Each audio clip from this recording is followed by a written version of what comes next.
Good morning, everyone. Jim Laird here with Dr. Stillman in Lardo, Florida. Nice, sticky, and muggy. Morning, everyone. So we have some really cool stuff coming up. In the description, you will find a link to Dr. Stillman's HTMA information for his course that you can log into and opt into. His hair tissue analysis course, where he's going to teach you basically how to do hair tissue analysis, whether you're a practitioner or a coach or a lay person. He's going to actually teach you how to do this test and how to use it on yourself, which is very valuable. I think that's something that a lot of people really want and need, honestly. Absolutely. Yeah. We had a lot of interest in the course already.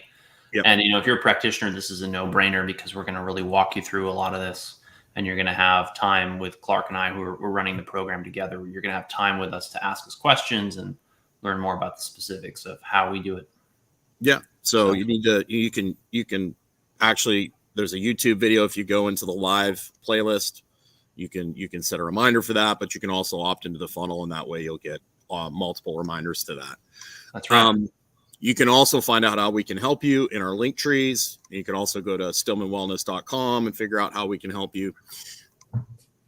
On that note, Dr. Stillman, so we have seen the calcium, we have seen, and I'm haven't talked much this morning, so I'm getting myself warm. All right, man. Calcium is a really big issue. Right. So we've been hit over the head with this hammer, right? Like milk does a body good. Sure. Calcium fortified, calcium free bones. Yeah. I mean, every calcium's added to everything. Everyone's taking calcium. You've got osteoporosis. You take calcium, which is, we'll get into why that's not necessarily the best option later into this discussion. But let's talk a little bit about the history of calcium and why it's become this massive thing that's just like if they hammered vitamin D like they hammered calcium, the world would be a better place. The world would be a way better place. So the fact of the matter is that calcium in nature is abundant in milk, and it's abundant in many different foods, but mostly in milk, and then to a certain extent, certain vegetables. And what this means, practically speaking, is that the dairy industry had a very, very strong vested interest in increasing the recommendations for calcium. Now, calcium is very abundant in the body. You need a lot of calcium to be optimally healthy. You need it to run your muscles. You need it to build your bones. You need it for a long, long, long list of bodily functions. But aside from the fact that it's used in a lot of processes, there's a huge range in how much people get. Plus, unlike your other minerals, it's very strongly regulated in terms of how much is absorbed by the body. So if you look at what governs calcium absorption in the gut, it's actually vitamin D. And it will be further affected by things like parathyroid hormone and so on and so forth. And then where the calcium goes depends on other hormonal and nutritional factors, which I won't get into here. But the bottom line is you'll find healthy people eating very little calcium. And I may not say very little, but relatively little. And then you'll find healthy people on the other end of the spectrum eating huge quantities of calcium. So, where should we fall? The other element of this conversation that's really important is that calcium, when it's deposited in the wrong place in the body, causes a lot of problems. So if you look at coronary artery plaques, if you look at aortic plaques, if you look at any kind of arterial plaque around the body, it's got a major, major component of calcium to it. In addition to that, you can get calcium-based kidney stones. Calcium can play a role in the formation of things like gallstones. So all these things are important. All these things play a role. And what's important to understand about it is that it's very, very important to manage your calcium status, but it's not a matter of just getting enough calcium. It's a matter of getting the amount of calcium that you need in order to run your bodily processes. And vitamin D is so powerful in this regard that really, unless you're eating a frankly, overtly, severely vitamin D deficient diet, calcium deficient diet, you're actually not going to develop calcium deficiency. And I think as the literature evolves on this, what we're seeing is that people are not, what's the word I'm looking for? They're not having problems with osteoporosis primarily because of a low calcium diet. It's primarily about vitamin D, and not only vitamin D, but their sex steroid hormones. So estrogen, progesterone, testosterone, all these play a critical role in bone health and in also controlling where minerals get deposited.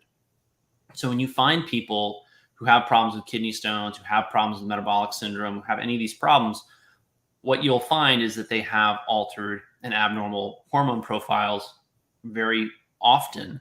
Sometimes that's a ratio that's flipped, like estrogen to progesterone. Sometimes it's an absolute low, like testosterone. Sometimes it's something like an imbalance between testosterone and estrogen. I'm not going to get into how we deal with those, right? We help people with these in the practice. If you're interested in becoming a patient, go to my link tree, click on the annual plan form, fill out your information. We'll get in touch with you about how you can schedule a call. So the point is, calcium handling is governed by hormones, and one of which is vitamin D. And so you've got to make sure you're getting enough vitamin D. That number for a lot of you is 3,000 to 5,000 IU orally as a supplement. For those of you who are using UV light, you need to get an abundance of high ultraviolet light. Here in Florida, I just had my vitamin D levels done, and my vitamin D level was only 47, which I was a little bit surprised by because I'm out in the sun a lot. I think on Saturday I was paddleboarding for 4 hours. And sure, I was paddleboarding early in the morning when the UV index was low, but I was also out, 10 to 11 when the UV index must have been 7, 8, 9. And so I would have made a ton of vitamin D during that period of time because I'm not that dark skinned and fairly pale. So even though I live in Florida and get lots of sunlight, and even though I have behind me a Spurdy vitamin D lamp, which is a D lamp that if you use for about 5 minutes a day, should supply all the vitamin D that you need, I was still only at 47. Now, those numbers fluctuate a lot. That's why I check them quarterly in people. It's why I have annual plans where there's quarterly lab check-ins. I walk people through some of this stuff and the fundamentals of wellness so that they're able to do this with their practitioner at home if they can't become a patient at my practice. So anyway, that's how I look at those vitamin D levels and numbers. You'll be very surprised by who's actually low and who's not low. Many of you, even though you take a supplement, many of you, even though you get plenty of sunlight, you are actually low in vitamin D. And getting to the bottom of that is really important because that's the number one predictor or controller of how calcium is going to be handled around your body. Well, and when you say 47 low, the average American is in the teens, Correct. Yeah. So, I would say low for this, quantum health space. But as far as low compared to the general population, it's not even close. My goal is to have it over 50. Yeah. So if you're watching, please please subscribe, hit the bell notification, help us out with the algorithm. Please send this to someone who needs it. We get hammered by the algorithm because we speak the truth. Yes, we do. So, and that's why we talk about, I think there's a lot of people that are just like charging down these different paths and they're looking for magical things, magical unicorns that will fix all their problems. Right. And that's why we talk about, like, you've got to get outside to get your vitamin D. You've got to eat a wide variety of things in your diet so you get these different things. And when you get nutrients from food, very rarely do you end up with massive overloads of things unless, it's something man-made or something like mercury that's not supposed to be there. Right. If you're eating really good food in a variety of contexts, the body kind of figures this is all packaged in nature. And we really get into trouble when we start, taking things that are fortified with vitamins, chasing different outcomes. Like I've got osteoporosis. And, one of the reasons why so many people have not only hormone dysregulation, but are having bone issues is, one, not enough sunlight. And two, we don't put any demand on the body at all. Like most people are chair athletes. So your body's like, okay, we're not using our muscles. We're not putting any force on the bones. There's no stress. Why do I need to carry around all this extra bone mass? Why do I need to carry around all this extra muscle mass? I don't need it. I'm not using it. So it's expensive. So why am I even going to bother? Right. So then the body just says, well, we're going to get rid of some of this stuff because we don't need it. Right. That's exactly right. Yeah. I hit people over the head with this constantly, that our modern world is causing a lot of these problems, and people are looking for like this one answer solution. It's not a one answer solution. It's a complete lifestyle solution. If you want to have good long-term results, and you have to make some choices to design your life in a way that's going to put you back in touch with nature enough for you to be healthy and resilient. Yeah. And that's why, you and I have over and over again come down in what we do on coaching as the most important thing. It's not the prescriptions. It's not the lab tests. It's not the imaging. It's not the online courses you've taken. It's not the podcasts you listen to. It's not the peptides you take. It's not even the hormones that you're injecting or applying. Yes, those things are important. Yes, they play a role.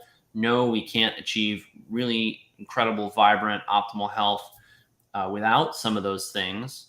But if you are chasing those things rather than getting really solid instruction and coaching and information and insight into your specific context, you're really putting the cart before the horse. And we see over and over and over again that somebody's coming to us having listened to all the gurus and done all the things and tried all the biohacks and taken all the supplements and done all the stacks and done all the protocols. And we find one little thing that they missed that makes all the difference in the world. So Monique asks, would love to know about copper. Monique, we are going to have a lot more information on copper. I actually have a meeting tonight that you're invited to with my friend Renita Brannon on how copper peptides are one of the new breakthroughs in anti-aging medicine. I'm very excited to be covering this with her at 9:00. That's one of my most recent blog posts over on Substack. And copper is really interesting in this story because most people know that calcium is important for your bones. But what they don't realize, and they're not told, is that copper and other trace elements are critical for bone health as well. And that when there's an imbalance in the quantities of these, people will run into serious problems. We actually see a lot of nutritional deficiencies in people who are chasing a calcium-rich diet. And the reason is that while foods that are rich in calcium are rich in calcium, they're sometimes very low in other trace elements. So I want to actually show people, and if you're listening to this as a podcast or recording, I'm going to share my screen and go over some chronometer data. If you don't know, I'm kind of obsessed with this app. Chronometer allows me to look at different nutrient loads from foods, helps me guide people into the right diet for them, helps us quantify, a picture's worth 1,000 words. And because Chronometer has a graphical outlay and interface, I can actually see exactly what somebody's eating. And that is invaluable in coaching them into, better dietary choices for them. So I added a couple. If you are watching this or listening to this on Spotify or Google or Apple, there is in the description, the title will be hyperlinked to the YouTube video if you actually want to watch it.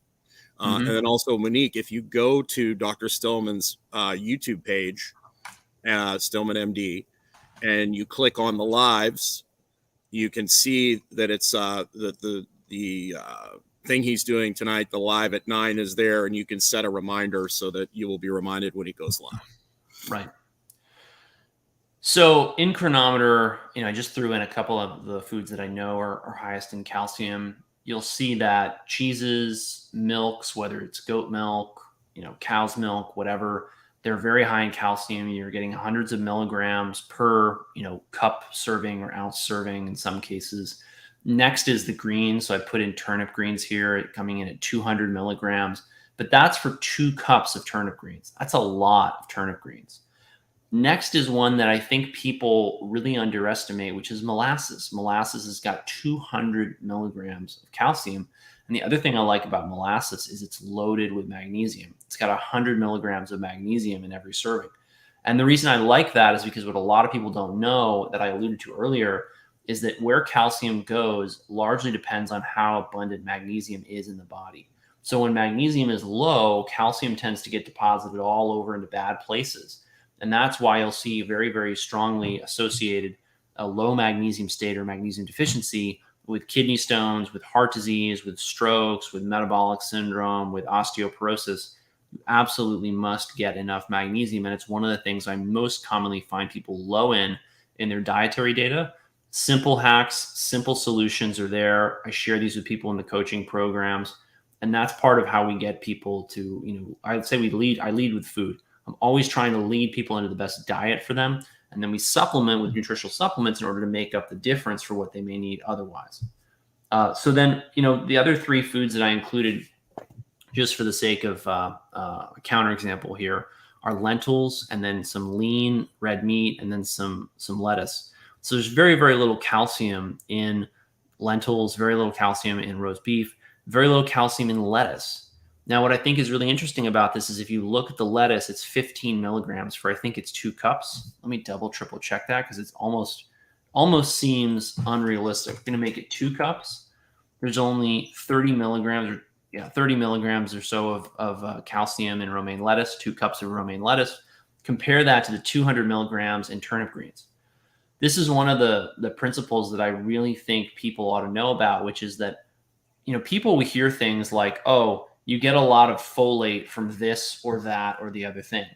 Well, if you look at, say, turnip greens and lettuce, first of all, there's wildly different quantities of calcium in these foods. Secondly, there's wildly different levels of folate in these foods. Look at how much folate is in the turnip greens, and look at how little is in the romaine lettuce. These are things that people never cover, never understand, never get taught, and it sets them up for failure because they're really they get focused on the wrong thing, and they think they have all their bases covered, but they don't. And that's what the power of the coaching programs that we have is. What percentage of patients that you've seen that you have found actually need a specific calcium supplement? I'm under the impression that most people need all the supporting elements to calcium. They don't actually really need the calcium itself.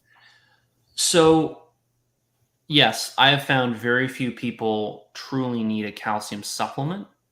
What I will say, though, is as I'm getting more and more interested in hair tissue mineral analysis and reading that literature and how Dr. Eck basically, what protocols he used to balance people's minerals, what I'm finding is that he found that calcium was helpful in certain cases. So he included it in some of his formulations. But you have to understand that mineral balancing via HTMA is very, very different than what most practitioners are using. I've found it to be incredibly helpful, and that's why I'm now using it more and more in my practice, as well as being much more practical than a lot of the testing I was doing before, which was frankly very cumbersome in a lot of cases. So Jim asked if there's a difference between raw milk and normal milk in terms of the calcium. So in terms of the absolute calcium content, no, calcium is not reduced in the raw versus normal milk by the pasteurization process. But we have to ask questions about absorption and bioavailability whenever we consider processing a food. I've seen people talk about the calcium becoming bioavailable in pasteurized milk. I've never seen anyone document that. If you go back and you look at Price Pottinger's work, I shouldn't say Price Pottinger's, Francis Marion Pottinger's work in cats, and that's Pottinger's Cats for people who haven't read the book, what he found was that animals did best on raw milk and raw meat diets, which might explain why the Maasai do so well, despite the fact that, according to many people, it's a very unhealthy diet. Of course, there's many, many other factors there as well. For example, do the Maasai might take over 20,000 steps in a day because they're a hunter-gatherer tribe. So, and they're outside in strong equatorial sun all day, practically barefoot. And they're not doing HIIT classes. Right, exactly. So another question we're getting in the comments is, what about K2? So I think it's reasonable to combine K2 with vitamin D. The thing about K2 is that it's, if anything, a bit player and not a main actor. And if you're eating a wide enough variety of foods, you shouldn't have a problem with K2. If you feel like hedging your bets and buying vitamin D with K2, it's perfectly reasonable. It's not any more expensive, really.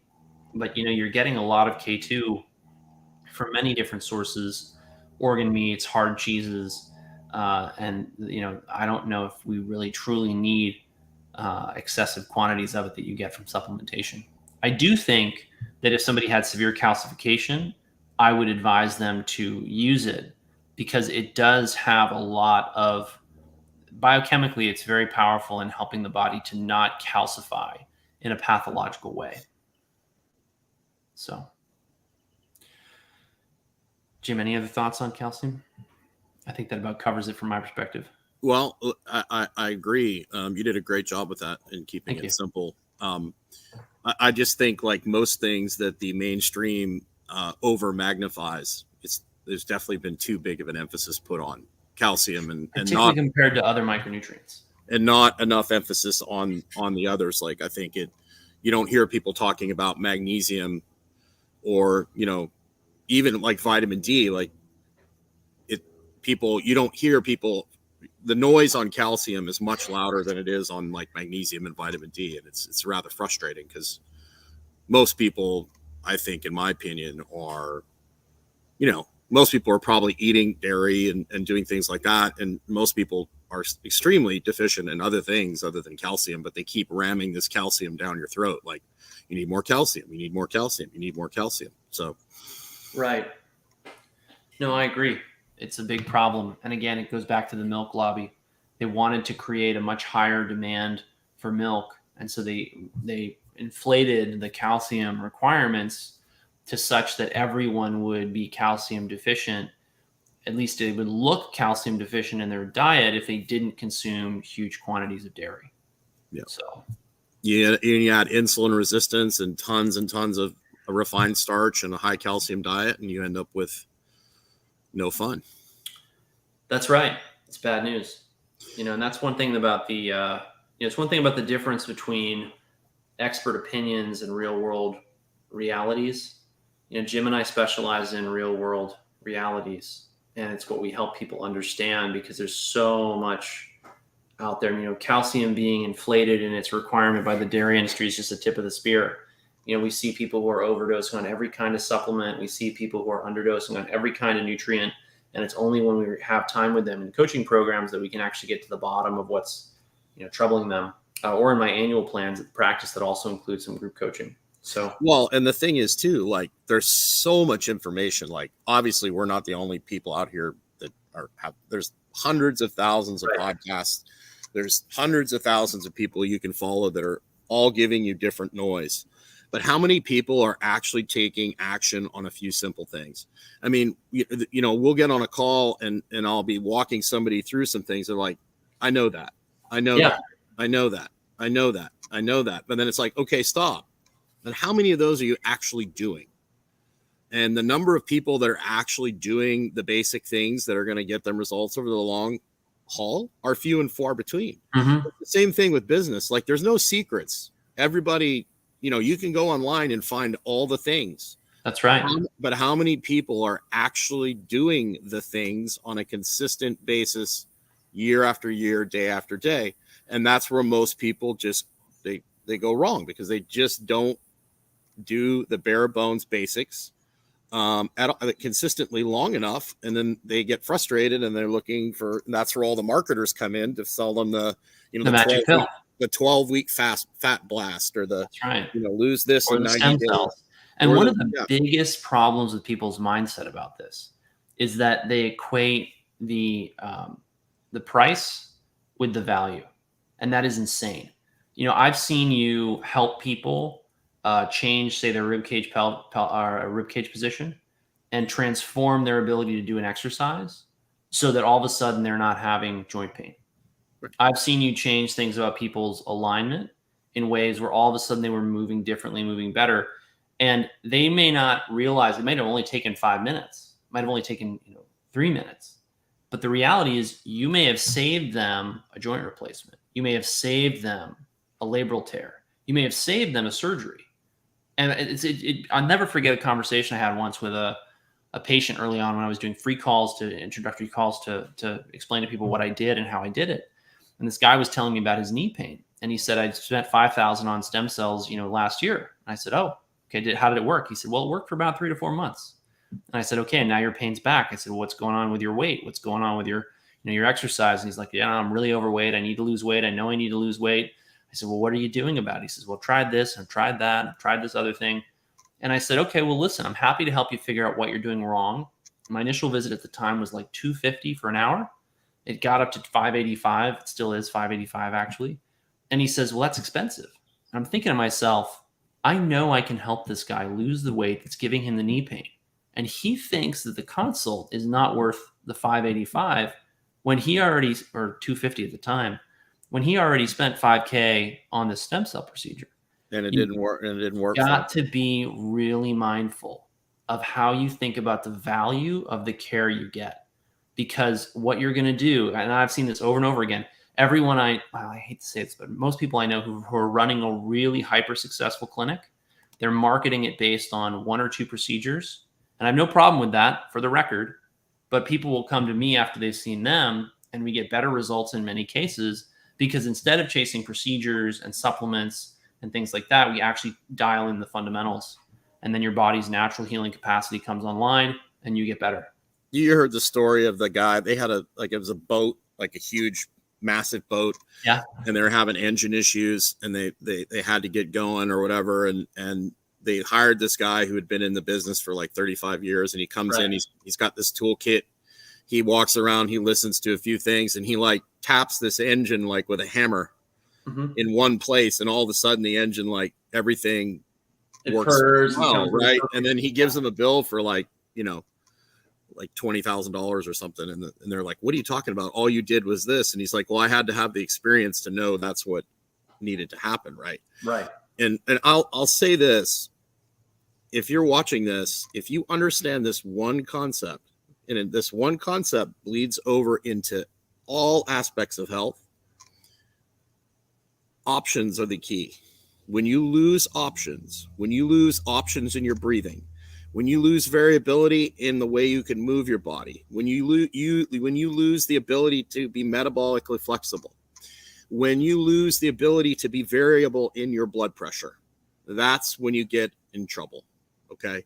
So you always have to have options. And that's what leads to health and resilience. If you don't have flexibility in your metabolism, if you don't have flexibility in your breathing and your movement, if you don't have flexibility in your blood pressure, you are in trouble. That's right. That's right. You guys have yourself a great day. Dr. Stillman's got 2 other things today. He's got his masterclass this afternoon. Can you remember what the topic was? I can't remember off the top of my head. No, I cannot remember. But it's at 3:00. It's there in the link in the list. And then he's got his copper peptide thing this evening.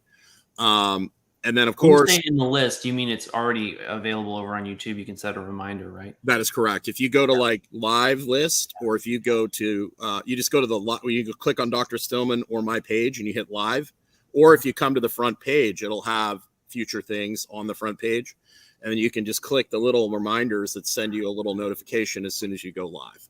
And I've scheduled all of the lives we're doing and all the lives Dr. Stillman is doing for the next month. So I'm doing that so that you guys can go in there and go, well, I like that topic, or that's a good topic, and you can click all those things. Right. And then, of course, if you want to work with us on the medical side of things, go in and check out, opt into the annual plans. We also have executive wellness. And then that's more of a customized, tailored thing for you. And then if you want to check out the coaching side of things, you can just go to Stillman MD or Stillman Wellness. I'm sorry, stillmanwellness.com. And there'll be a pop-up. And then you can also check out the fundamentals of wellness. So that's right. Take care, everyone. Have a great day. We hope to see you on a coaching call soon. Take care.